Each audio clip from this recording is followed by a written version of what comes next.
As more homeowners in the U.S. struggle to keep up with mortgage payments and maintenance costs, new data shows the number of property foreclosures is steadily rising. According to property data from Adam, foreclosure filings rose for 6 months straight year over year.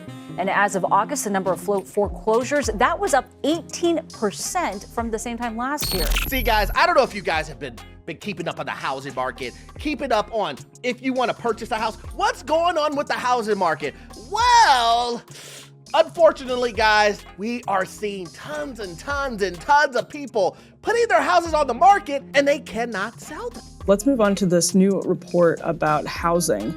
This headline here, more than half of U.S. homes lost value in the past year. More than half of U.S. homes lost value in the past year, just to reiterate that. Session, based on, Ryan, you found this story, some indicators as Home Depot can be a bellwether.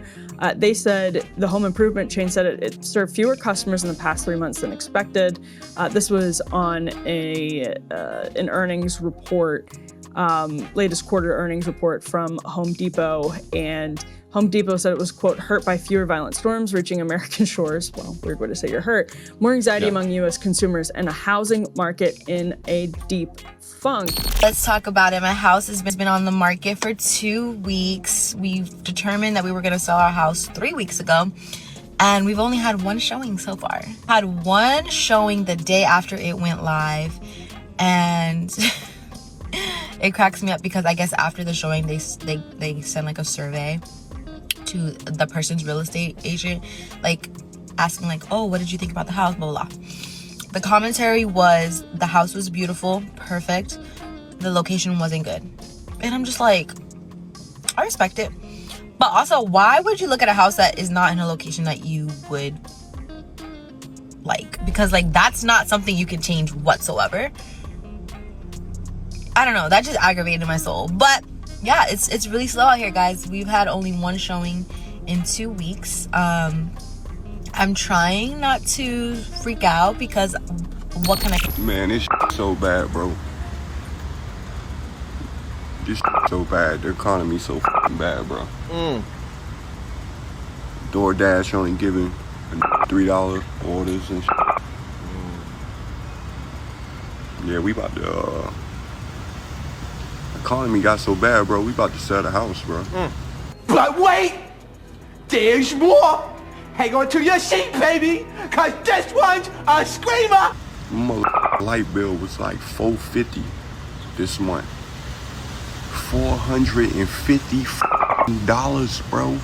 Light bill. What the Back in 08, I used to pay that for a one-bedroom apartment. What factors are behind this recent rise we're seeing?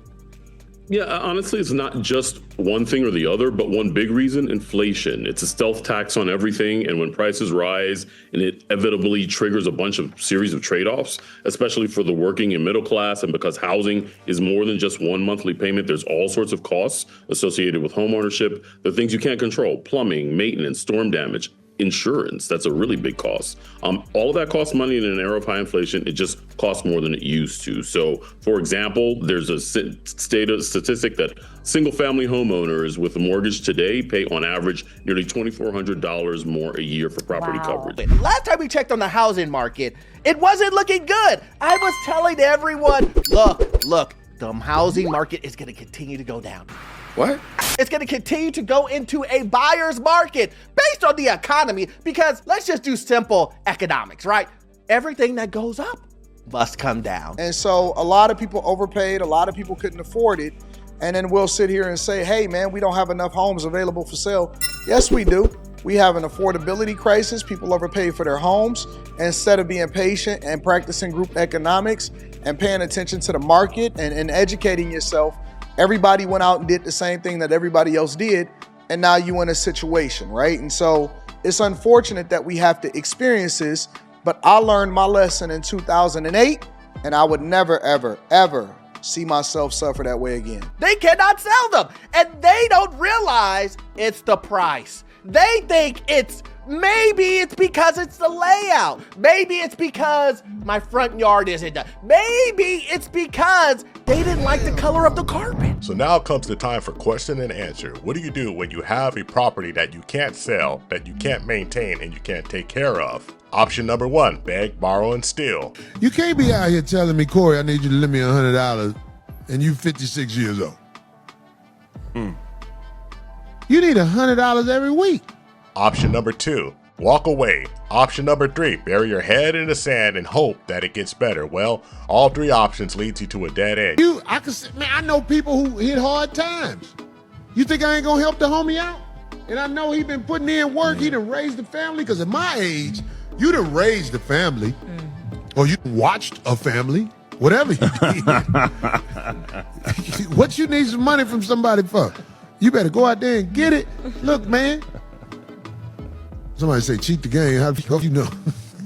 Because you just said what you said. This economy is over the top, going down the drain fast. Just think of all that's happened. And I got news for the lovely ladies of the community. That family court system is turning against you. You're getting that 50-50 in a whole bunch of states. So know what that means. That gravy train of that child support may be coming to an end soon. And there's going to be no one there to help you. Kentucky became the first state to make 50-50 shared custody the default. That means that children split their time equally between both parents. And fathers pay less in child support the more time that they spend with their children. And when it really comes down to it, nobody's going to be exempt. Players, hustlers, gangsters, ballers, whoever, you're all affected by the same economy, the same time, in real time.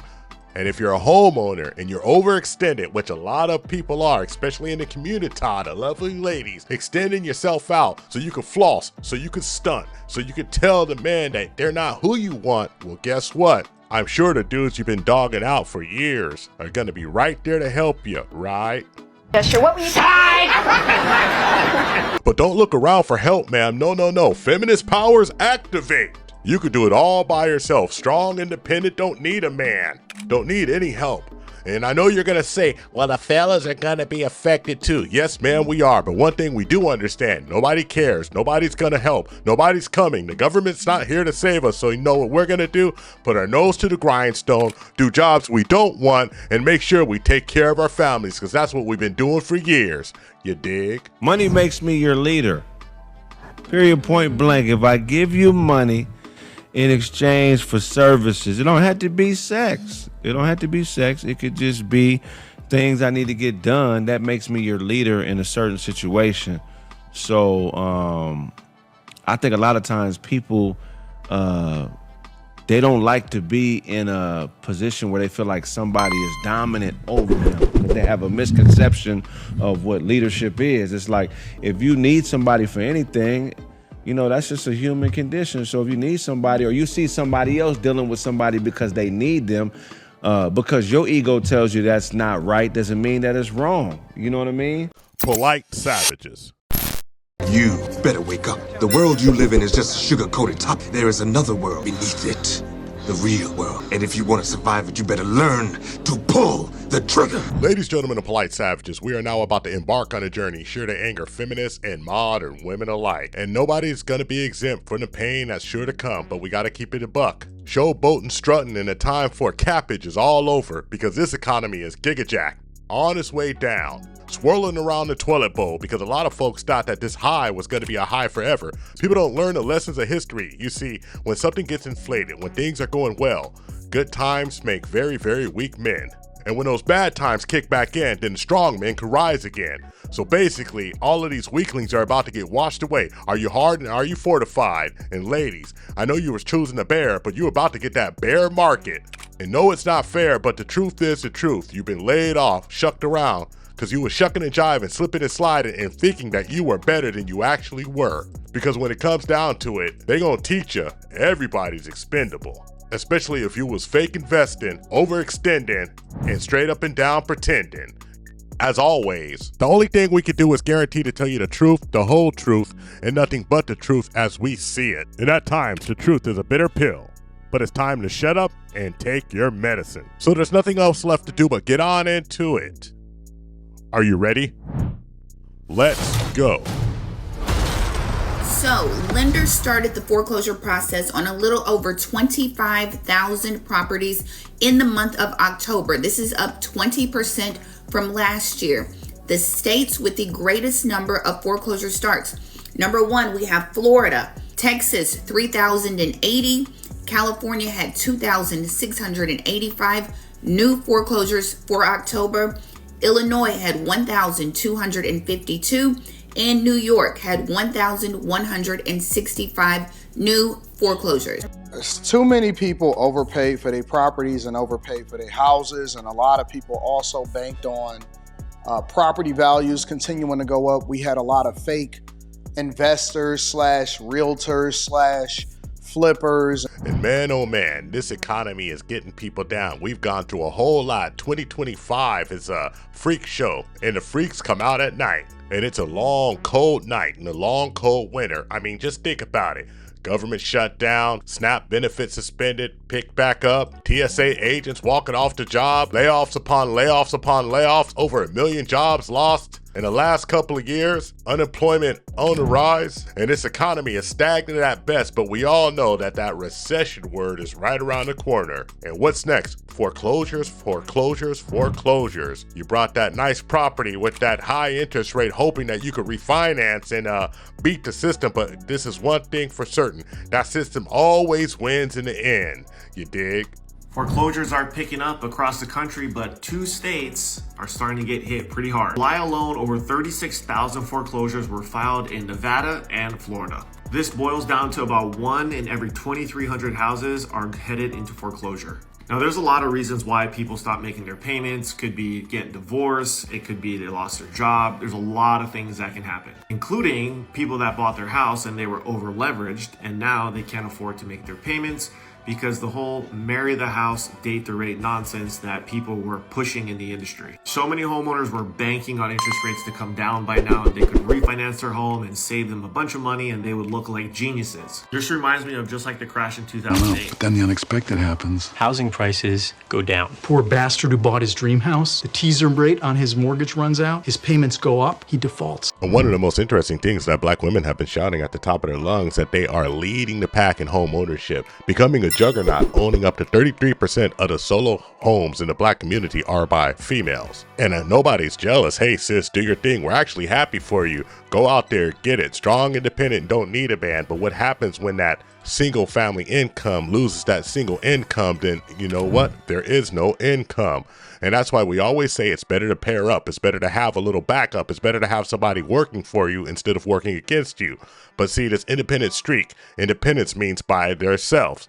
And when you're by yourself, that means you don't have anyone to depend on because you're in fact by yourself, thus the name independent. And that independence is a bitter pill to swallow when the independence goes wrong. And a lot of ladies, they complain, say they can't find somebody on their level, but on their level to them meant somebody 10 steps above their level. So now here we go. Around and around she goes. Where she stops, nobody knows because we all know what the ladies say in this situation.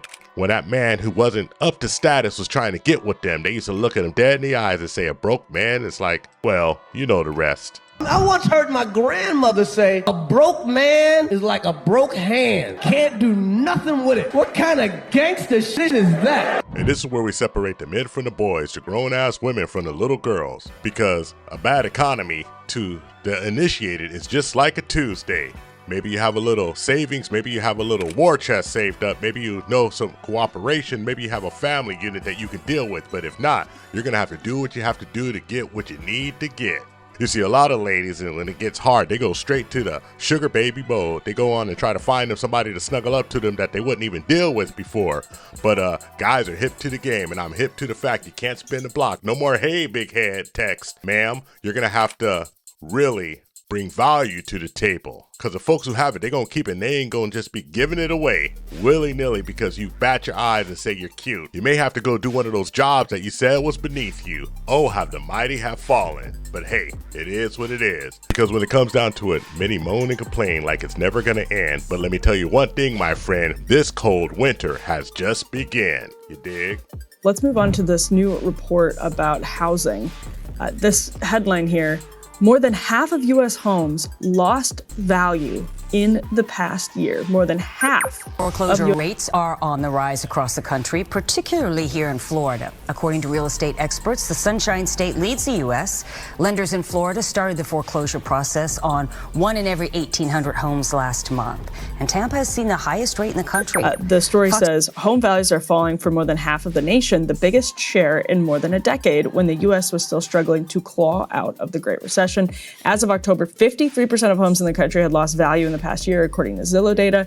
Nationally, home price appreciation has been roughly flat, but that figure masks large regional disparities. Home prices are falling in much of the Southeast and parts of the West. And I know that the only difference between a poor black person and a poor white person is that a poor white person feels like it's not supposed to be happening to them.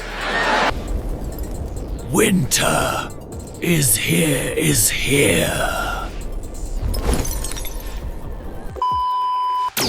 Thank you for watching the TIP Network. Follow us on all social media outlets and ask yourself one burning question. Can you handle the tip? Boom. We found true happiness.